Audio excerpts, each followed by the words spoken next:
Penuntun Saat Teduh Sinode Gereja Kristen Jakarta, Kamis 28 Juli 2022. Judul renungan, Bahaya Mamon. Nats Alkitab terambil di dalam kitab Matius pasal 6 ayat 24 sampai 25. Tak seorang pun dapat mengabdi kepada dua tuan, karena jika demikian, ia akan membenci yang seorang dan mengasihi yang lain, atau ia akan setia kepada yang seorang dan tidak mengindahkan yang lain. Kamu tidak dapat mengabdi kepada Allah dan kepada Mamon. Karena itu, aku berkata kepadamu, janganlah khawatir akan hidupmu, akan apa yang hendak kamu makan atau minum, dan janganlah khawatir pula akan tubuhmu, akan apa yang hendak kamu pakai. Bukankah hidup itu lebih penting daripada makanan, dan tubuh itu lebih penting daripada pakaian? Promosi sebuah investasi yang menghasilkan uang secara cepat memang tidak ada berhentinya. Ada yang berkedok multi-level marketing, asuransi, belakangan juga investasi alat kesehatan. Tawaran yang diberikan adalah dengan modal yang sangat sedikit bisa menghasilkan untung berkali-kali lipat. Nahas, bukan untung, malah buntung yang mereka dapatkan. Hal itu terjadi ketika uang modal yang mereka setorkan malah dibawa kabur oleh pemilik investasi abal-abal tersebut. Saya sangat berempati kepada korban investasi bodong itu. Namun, di sisi lain juga menyayangkan hati mereka yang terbuai dengan uang.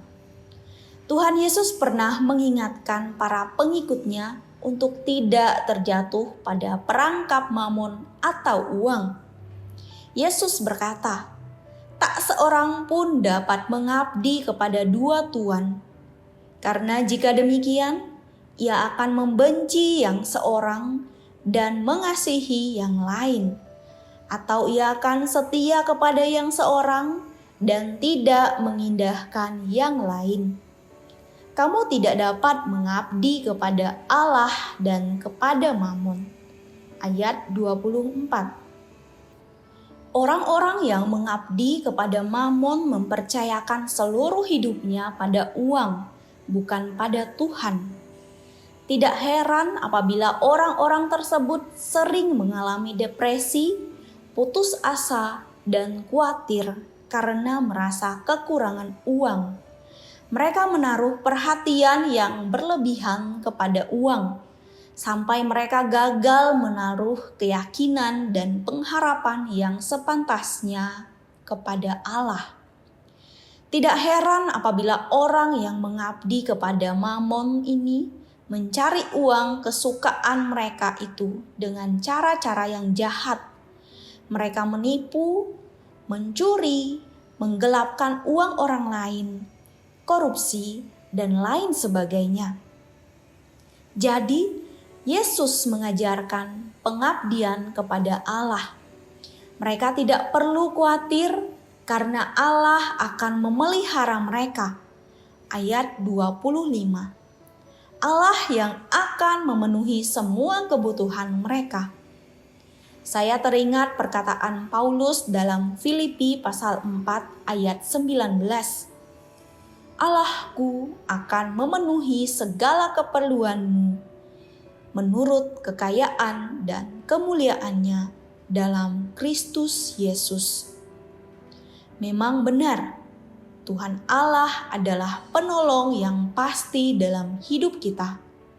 Kita akan hidup dengan tenang dan nyaman apabila fokus kita hanya untuk menyenangkannya. Memang mempunyai banyak uang bisa menjamin kehidupan kita, namun tidak akan bertahan lama.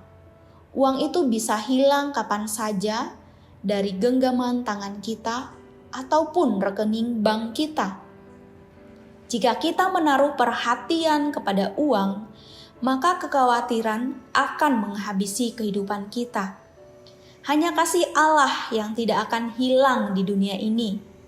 Cinta kasih Allah kekal selamanya diberikan bagi kita. Bersandarlah kepadanya, hidupmu akan bahagia. Hidup menjadi tenang dan nyaman apabila fokus kita hanya untuk menyenangkan Allah. Amin. Terima kasih, Tuhan Yesus memberkati.